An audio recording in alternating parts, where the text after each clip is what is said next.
2 a.m. My phone rang. Unknown number. I picked up, and a voice from the other end said, "Marcus, it's me. It's Daniel."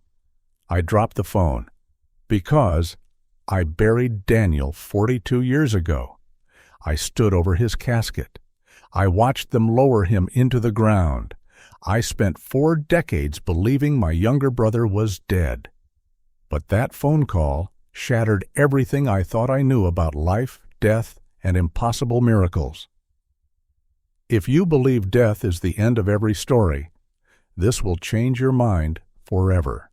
Stay with us, because what you're about to hear will keep you glued to your screen until the very last second.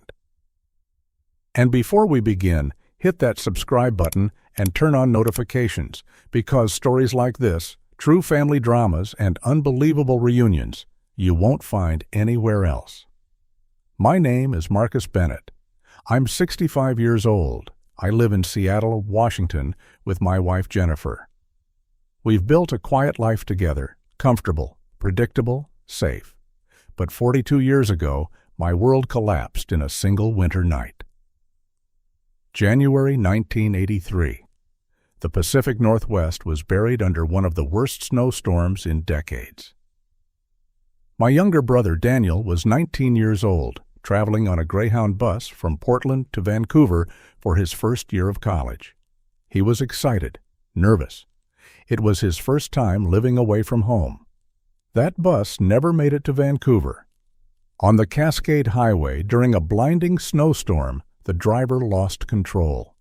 The bus skidded off the road, tumbled down a 200-foot embankment, and crashed into the frozen ravine below. 17 passengers died that night. Daniel was listed among them. I was 23 years old when they called me.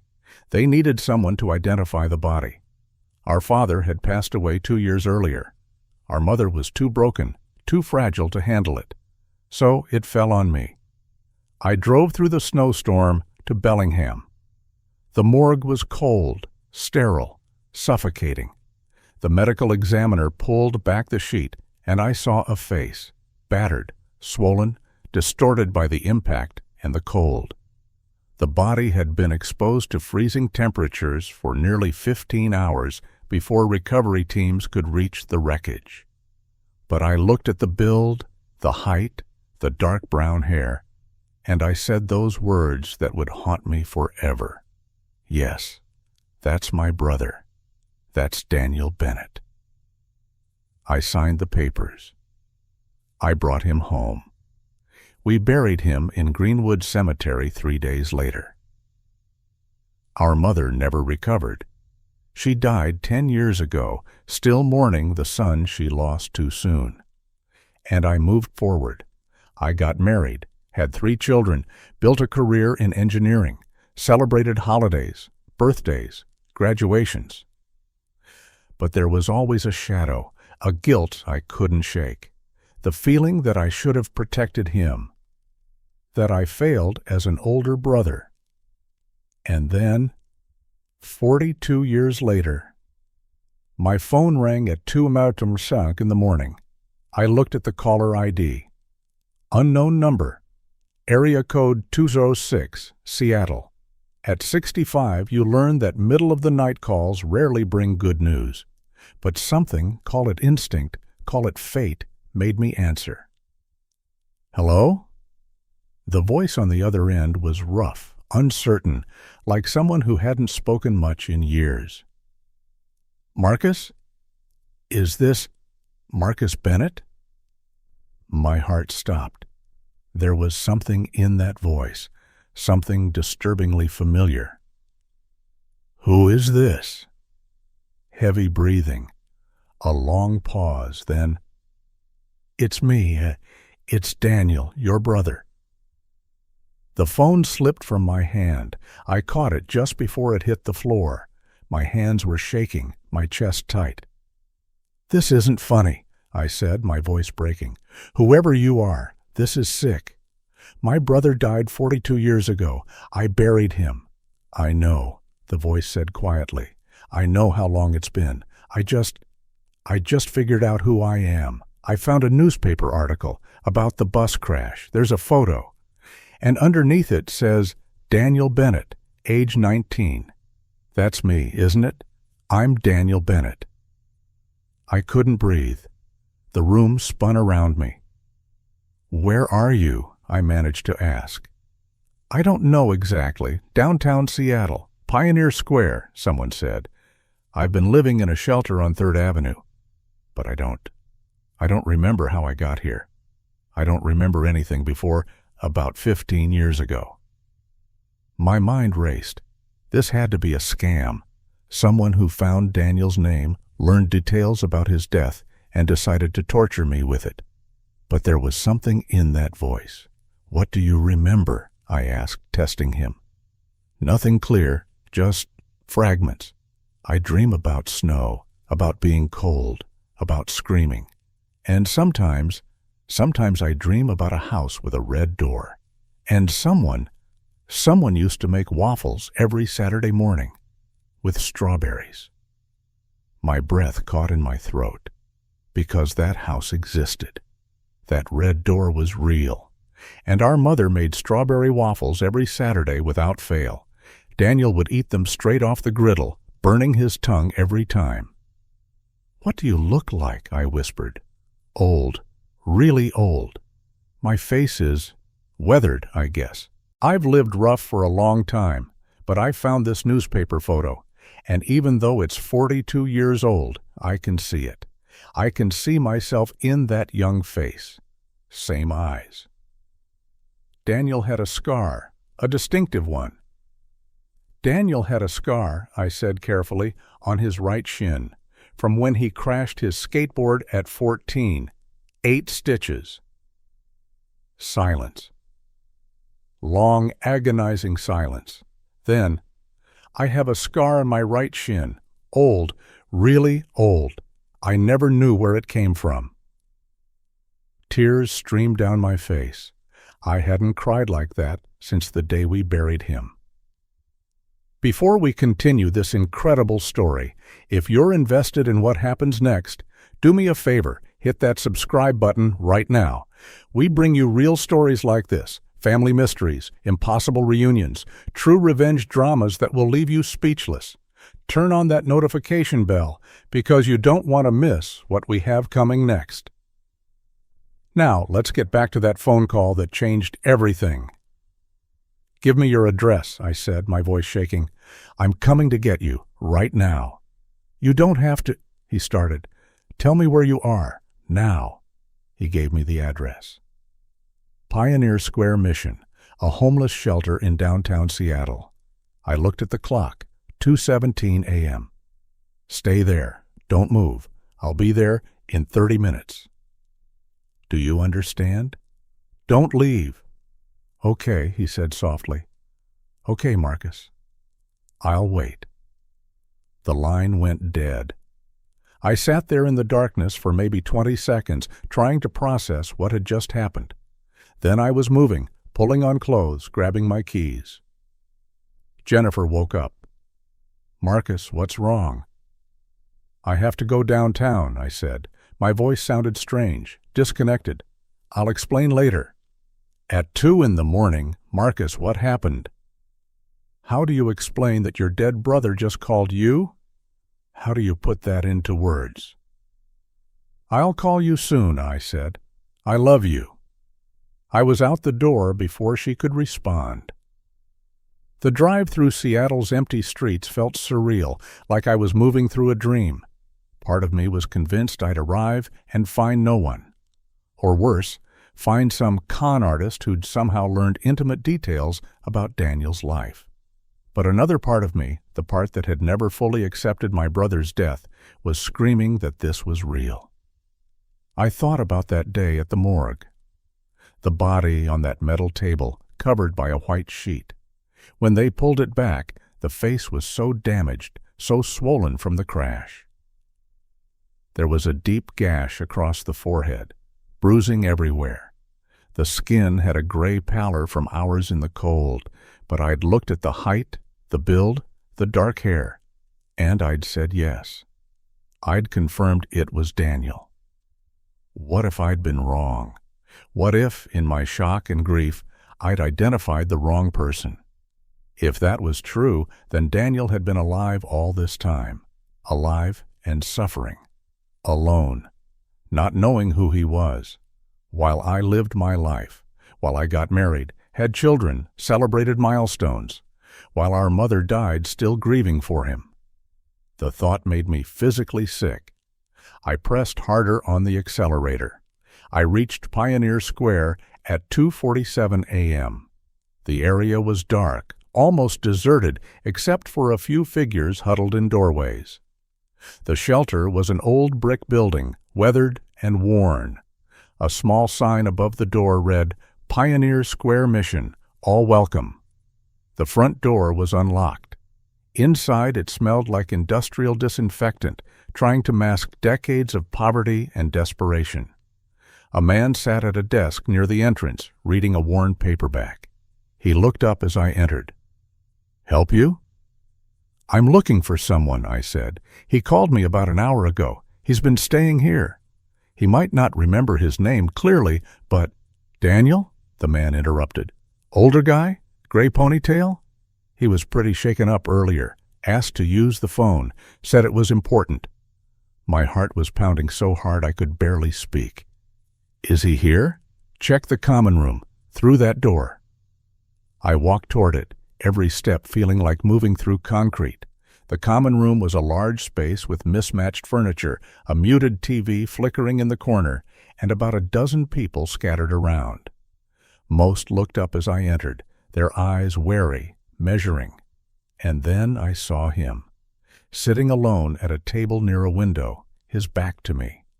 Gray hair pulled into a ponytail, a faded denim jacket, shoulders hunched forward like he was trying to disappear.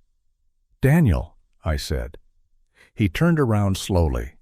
The face that looked at me was nothing like the face I remembered.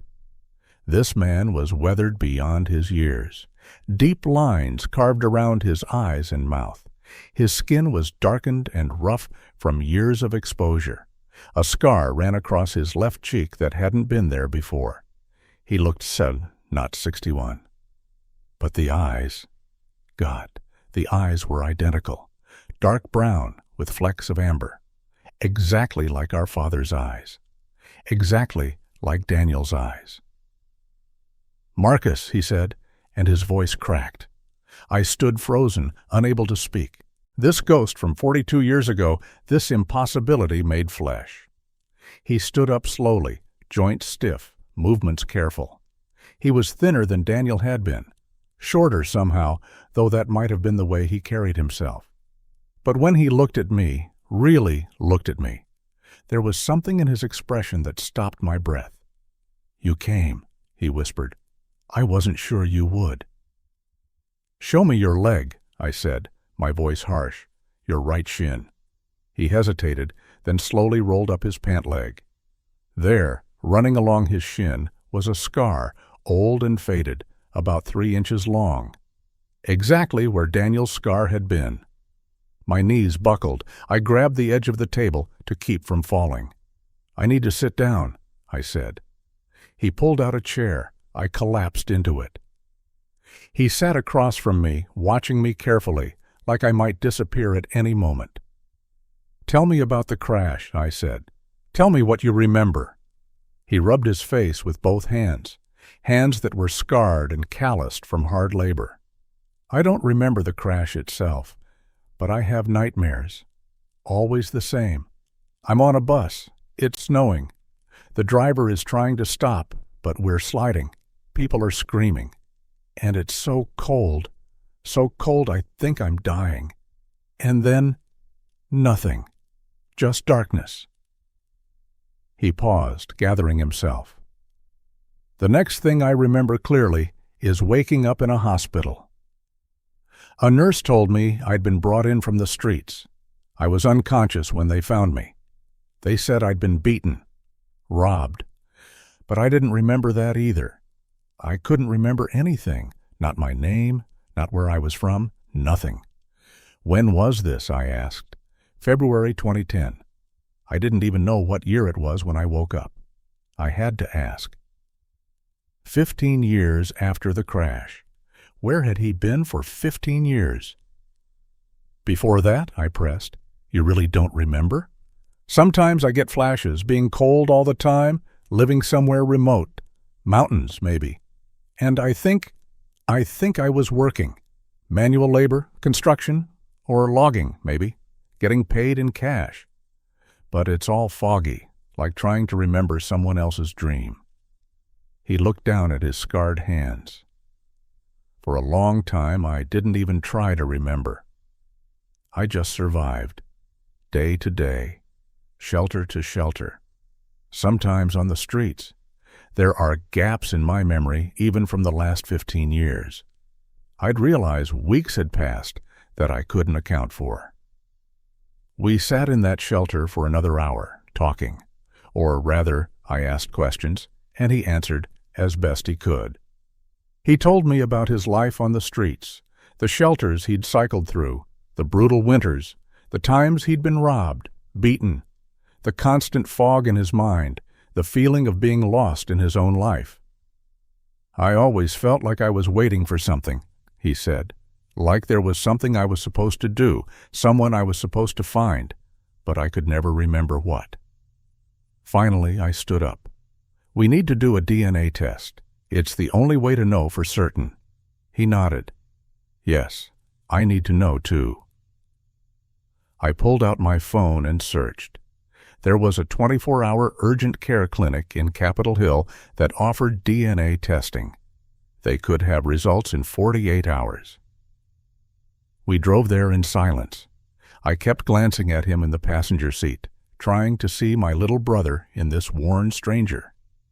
Sometimes I could see it, the shape of his ear, the way he rubbed his thumb against his fingers when he was nervous, a habit Daniel had always had. Other times, he looked like a complete stranger. The DNA test was simple, cheek swabs for both of us. Paperwork. Payment. The technician said she'd call me with results in 48 hours. As we left the clinic, dawn was beginning to break over Seattle. The city was waking up, and suddenly I realized I had no plan for what came next. Where are you staying? I asked him. The shelter, same place. I looked at him. At this man who might be my brother, standing on a street corner in clothes that had been worn too many times and shoes held together with duct tape. I couldn't leave him there. Come on, I said. I'm getting us a hotel room. You don't have to. I know, come on. We found a hotel near Pike Place Market. I got a room with 2 beds. In the room, I ordered food while he took a shower. He was in there for over an hour. When he finally emerged, his hair was clean, slicked back from his face. He'd shaved off a patchy beard. And suddenly, I could see it more clearly. The shape of his jaw, the set of his eyes. Daniel's jaw, Daniel's eyes. We ate in near silence. Finally, he spoke. Thank you for this. For not just... for trying. I haven't decided what I believe yet, I said honestly. But I need to know one way or another. He nodded. Then, can I ask you something? What? What was I like before, when I was Daniel? The question hit me like a physical blow. I set down my food and leaned back. You were good, I said after a moment. Really good. You were the kid who brought home stray animals, who cried when you saw injured birds. You wanted to be a marine biologist. You were obsessed with whales. His eyes were wet. You were funny, I continued, always making Mom laugh, even on her worst days. And you were brave. When Dad died, you were only 17, and you told me we'd be okay. That we'd take care of Mom together. I wish I could remember, he whispered. I wish I could remember being that person. Maybe you will, I said. Maybe when we know for sure who you are, it'll come back. But I wasn't convinced. 2 days felt like 2 years. We stayed in that hotel room. We talked. We walked around the city. He told me more about his life, and I told him about ours, the family he'd missed. On Thursday afternoon at 3:15 p.m., my phone rang. The DNA lab. I answered on the first ring. "Mr. Bennett, this is Dr. Lisa Chen from Pacific DNA Labs. I'm calling with your test results." My hand shook so badly I almost dropped the phone. The man sitting across from me, Daniel, was watching with wide, frightened eyes. "Yes, this is Marcus Bennett. The results of your DNA comparison are conclusive. The probability of siblingship is 99.94%. Mr. Bennett, you are biological brothers." The world stopped. "You're certain?" "Yes, sir. These results are definitive." I thanked her, hung up, looked at my brother who I'd buried 42 years ago, my brother who'd been alive this entire time. "It's you," what I said. "You're really Daniel." He made a sound, half laugh, half sob. "I'm Daniel," he repeated, like he was trying to make it real. "I'm Daniel Bennett." And then we were both crying. And this time I crossed the space between us and pulled him into a hug. He was so thin, so fragile, but he was real. He was alive. He was here. We needed answers. We needed to understand how this was possible. Daniel told me about a doctor at a free clinic who'd been helping him, Dr. Elena Martinez, a trauma specialist who worked with homeless populations. We went to see her that afternoon.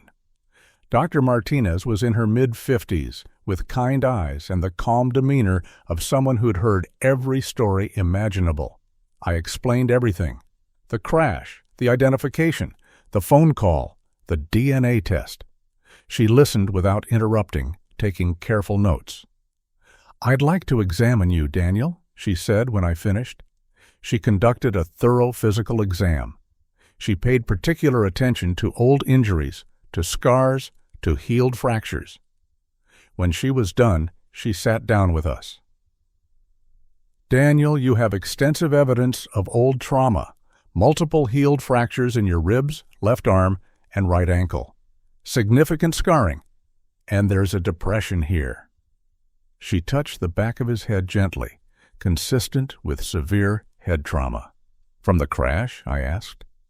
"Possibly, but let me tell you what I think happened, based on everything you've told me and what I'm seeing." She leaned forward. "I believe Daniel did survive the initial crash. He was badly injured, possibly unconscious.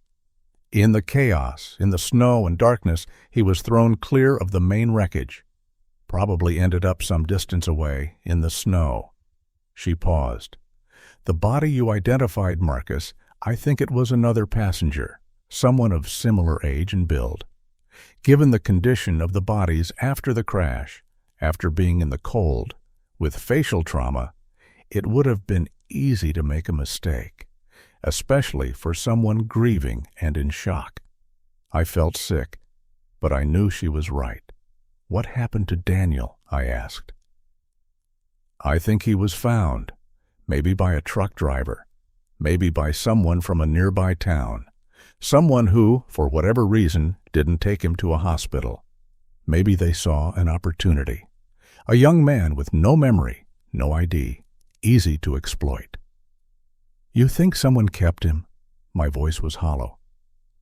"I think someone used him," she said quietly. "For labor, most likely. There are illegal operations in remote parts of Washington and British Columbia. Logging camps, construction sites, drug operations. They use workers who can't go to authorities, workers who don't even know who they are."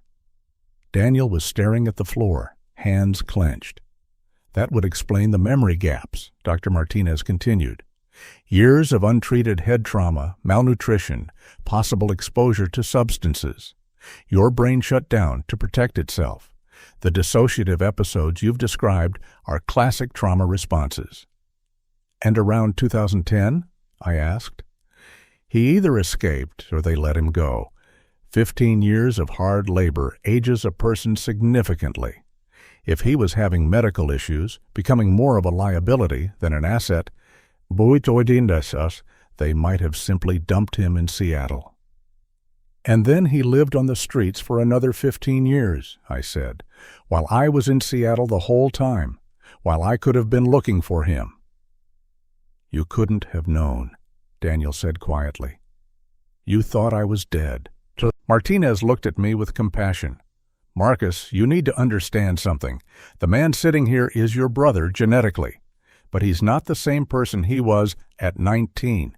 He's survived things that would have destroyed most people. He's Daniel, but he's also someone new, forged by 42 years of trauma and survival.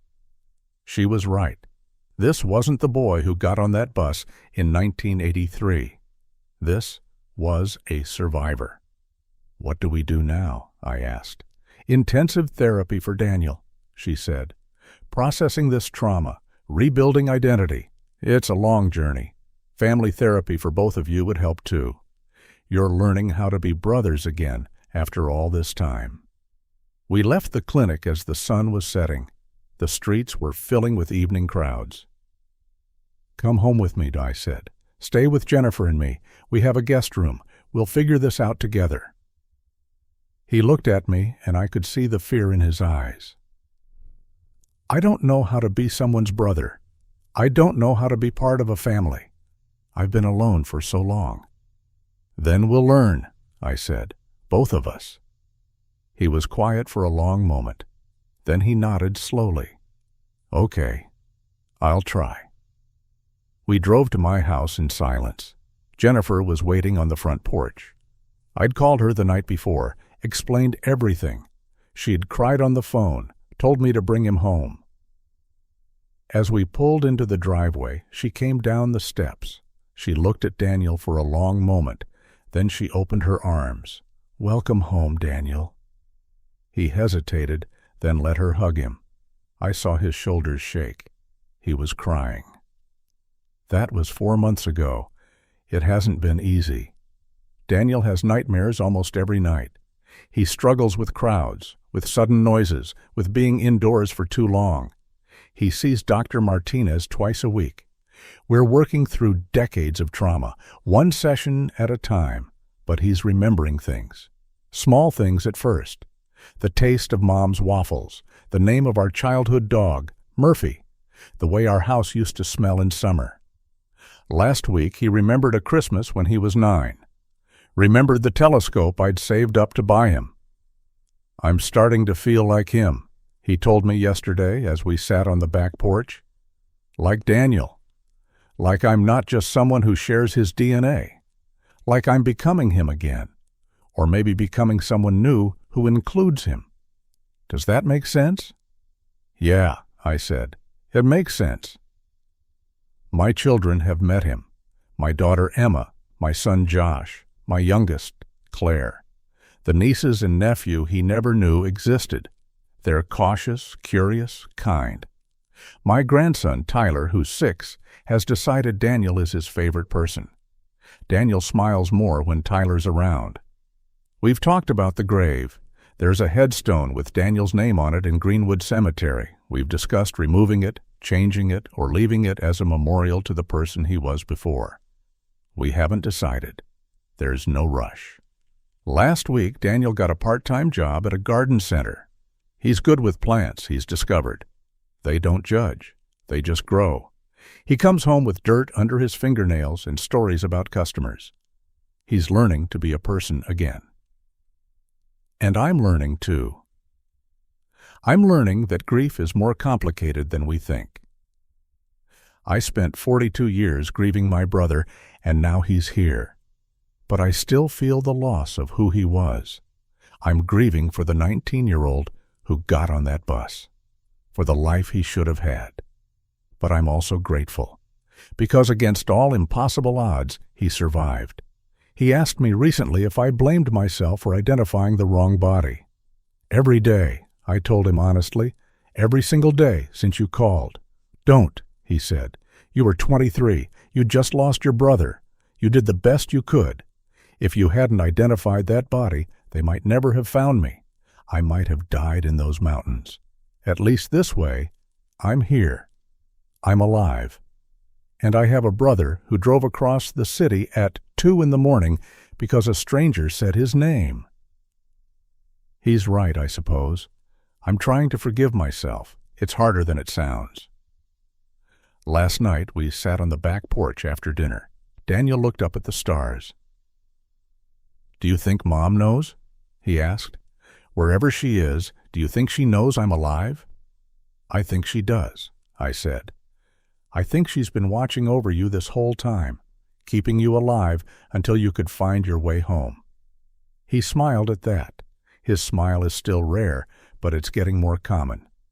"I'm glad you answered the phone," he said. "Me too, Daniel. Me too." And I am. Despite the pain, the confusion, the grief that coexists with joy, I'm grateful, because my brother came back from the dead, and that's a miracle I never thought I'd see. I learned something through all of this. I learned that hope isn't foolish, even when it seems impossible. I learned that people are far more resilient than we give them credit for. I learned that family isn't just about shared memories. It's about choosing to show up day after day, even when it's hard. And I learned that it's never too late for a second chance. Daniel is still finding himself. He may never remember everything. He may always carry the scars of those lost years. But he's here. He's alive. He's home. And that's enough. That's more than enough. That's everything. If this story moved you, if it made you believe in impossible miracles, do me a favor. Hit that like button right now. Subscribe to our channel for more true stories that will leave you speechless. Turn on that notification bell so you never miss our next upload. We bring you real family dramas, revenge stories, impossible reunions, and mysteries that will keep you up at night. Comment below. Have you ever experienced something impossible becoming real? Share your story with us. And remember, sometimes the people we've lost aren't as gone as we think. Thank you for watching. See you in the next one.